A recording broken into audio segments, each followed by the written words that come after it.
The mysterious and powerful roles of women in ancient Rome. Regardless of their social status, women in ancient Rome had many roles, such as an empress, a priestess, a goddess, a shopkeeper, or midwife. They could also be a daughter, wife, or mother, and even when they were involved in public affairs, their opinion wasn't being taken into consideration. For the past, those who held power and had the most say were the Roman elite men. Women were not heard from in the majority of literary works, except for the few exceptions like female poets and writers. What ancient Roman men wrote about women. Calpurnia was a highly intelligent, careful person, according to a letter written by Pliny the Younger to his teenage bride who was 25 years younger than him. He praised his wife's memories in this letter. Women have been marginalized and dismissed in many different ways, including in books by Ovid. In his book, The Art of Loving, he claimed that women's primitive sexual desires make them so irrational they are unable to control themselves. Cicero, the Roman politician and lawyer, had a peculiar way of formulating his argument. He reminded the jury of what limited rights women have because they lack intelligence or infirmitas consili. Cicero explains that treating women as an equal can be risky, as he quotes Marcus Porcius Cato as saying, "They will start to realize they are superior to others." The model Roman matron. According to Roman law and society, the ideal woman was a matron who spun her own cloth, managed the family's affairs, and had no fewer than 3 children, and tended to their well-being, as well as maintaining a comfortable household. If a woman went against cultural norms, she could become an outcast. Women did not have legal rights to their own names during much of the Roman Empire. They would take on a feminine form or their father's family name. For example, if your name was Gaius Julius Caesar, then you would have a daughter named Julia. If your name was Marcus Terentius Agrippa, then you would have a daughter named Terentia. For example, take a family that had 3 girls. The first daughter's name is Julia Major, and the next child will be Julia Minor. The last daughter's name would be Julia Tertia.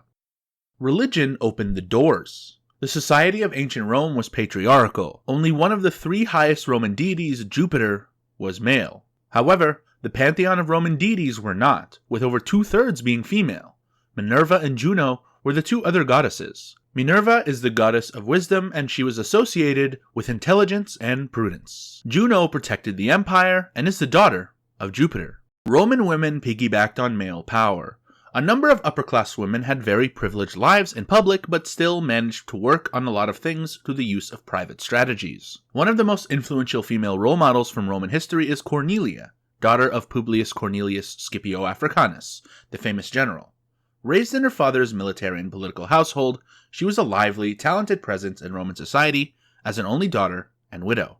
She rejected many suitors, including the one from Pharaoh Ptolemy VII of Egypt. The Gracchi brothers needed extra assistance for their reform programs. She did her best to help them to start their reform program.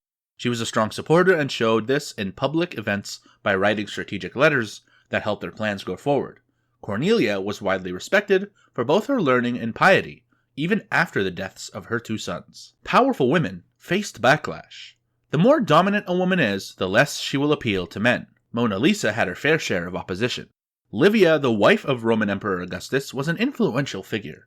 According to one near-contemporary account by Suetonius, she advised her husband on a variety of issues and usually won their debates. She never achieved political power such as her predecessors, the Vestal Virgins. Despite being in favor of traditional womanly activities like weaving, Livia acquired criticism from the likes of Cicero. Roman historian Tacitus criticized Julia for having too much power over Augustus, the emperor of Rome. Augustus's only surviving grandson, Agrippa Postumus, died at the age of 26 in a shipwreck. His decision to exile Julia was influenced by Tacitus's accusations in his writing annals. Many speculated that she killed Augustus's grandsons. They also speculated that she had the emperor poisoned. It's not just men who had a hard time during Emperor Nero's rule. Women didn't fare much better. Agrippina, the emperor's mother and advocate, managed to maneuver her way politically through marriage and maybe a few assassinations. By her deeds, Agrippina managed to get the respected title of Augusta. Changes in status. Women in the age of Augustus struggled to survive, but by Julian law, they could be freed from male guardianship after they bore 3 children.